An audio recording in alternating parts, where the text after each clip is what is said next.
ഹാഷിമുന്നബിയെ വിളിച്ചു കച്ചവേടത്തിനയച്ചു കണ്ട നേരം കൽബിനുള്ളിൽ മോഹമൂദിച്ചു കച്ചവേടവും കഴിഞ്ഞ് മുത്തുറസൂലുള്ള വന്ന് കല്യാണാലോചനക്കായി ബീവി തൂനിഞ്ഞ്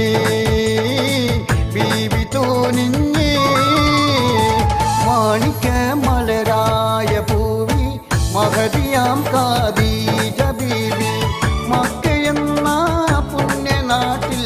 വിലസിടും നാരി